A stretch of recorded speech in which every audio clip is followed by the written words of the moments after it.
शुणु सरकार का बहुत सुंदर व्यवस्था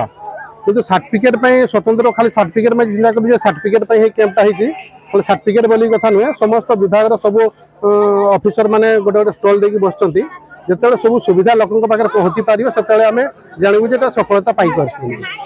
विगत 2 वर्ष धरिकी बंद थिला तापर कैंप पुणी थर आरंभ होगी तार कारण है आज पर्यटन सर्टिफिकेट लोक को मिल पार नाला जिते सर्टिफिकेट लोक को मिलला से लोक अलरेडी मृत्युवरण कर सारी थाए तो सही सब असुविधा सम्मुखीन लोक होते पुणी लोक जो मीटिंग है कैंप तो से कहला जे जमी सर्टिफिकेट फास्ट है परिचय पत्र ना कौन सुविधा मिल पार ना तो परिचय पत्र जिते शीघ्र मिल पार आम कह 2 मास भर जमी मिल देखो जो स्टल सब अच्छी से स्टल मुहूर्त लोक सब जानी पार ना आम आसिक आभार करुचु जे बस पास लोक नौना बस में जाऊँ सर्टिफिकेट देखा तो बस पास सुविधा अच्छी स्वतंत्र बस रे जावाई आम सीट अच्छी डीआरआई लोन अच्छी मिशन क्षमता जो अच्छी से लोक मैंने 5 जन दिव्यांग को लेकिन गोटे एसएचजी गठन हम जोटि कि बिना लोन रे 50,000 टंका पर्यंत सहायता राशि मिल पार जो आम बाणीश्री अच्छी पिलामानकर पाठ पढ़ाई सहायता से मिल पार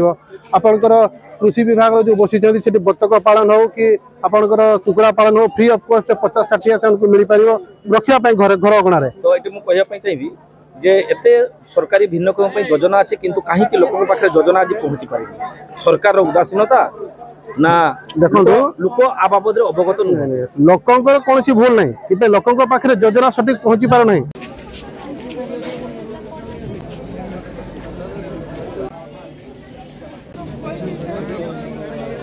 योजना दिव्यांग भाई भौणी मानकर बहुत दिन आशा थिला आम मुरडा विधानसभा मु निजे जिते ग्रीवियंस नौली बहुत जन को लक्ष्य करी पूरा पारालिस पूरा अक्षम अच्छा किंतु 70% 65% एमती 75% दिखाई यज्ञ थाई मु भी जड़े डॉक्टर हिसाब से अनुभव करी ये पाइबापी यज्ञ किंतु ताकू योग्यता सर्टिफिकेट दि जाए ना तेणु यही अतीत किसी दिन पूर्व जिलापाल और सीडीएम को डाकी से रिव्यू मीटिंग रे कही तुरंत मुरडा विधानसभा 3टी ब्लॉक रे आपण आरंभ करते अन्य जिलार अन्य ब्लॉक रे भिन्नक्षम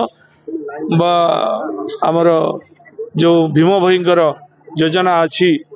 हैंडिकैप्ड सर्टिफिकेट दवापाई ताकू तुरंत करंतु तेणु सही हिसाब रे आज मुरडा ब्लॉक रे हेची आगामी दिन पुणी सुड़ियापदा ब्लॉक राजकुंदपुर ब्लॉक रे हबो एवं एठी जो माने भाई भौणी माने दिव्यांग अछंती आ जो माने प्रकृत रे पाइबार योग्य जो मानकर 80% रु ऊर्ध्व हम से निश्चित भाव में आज डॉक्टर मान संगे कथा जो माने प्रकृत योग्य हिताधिकारी हेबे बा पाइबार योग्यता प्राप्त हेबे से आपण अकुंठित भाव में हैंडिकैप्ड सर्टिफिकेट करंतु एवं आज आम शिक्षा सेवी भाई और भौणी माने एवं ब्लॉक प्रशासनिक अधिकारी माने एवं सरकार हेल्थ डिपार्टमेंट रु आसीथिबा समस्त डॉक्टर्स भाई और भौणी माने निष्ठार सहित काम लगी मोर आशा मोर विश्वास जो माने प्रकृत योग्य से माने आज ये भिन्नक्षम सर्टिफिकेट बा हैंडिकैप्ड सर्टिफिकेट पाई पारिबे।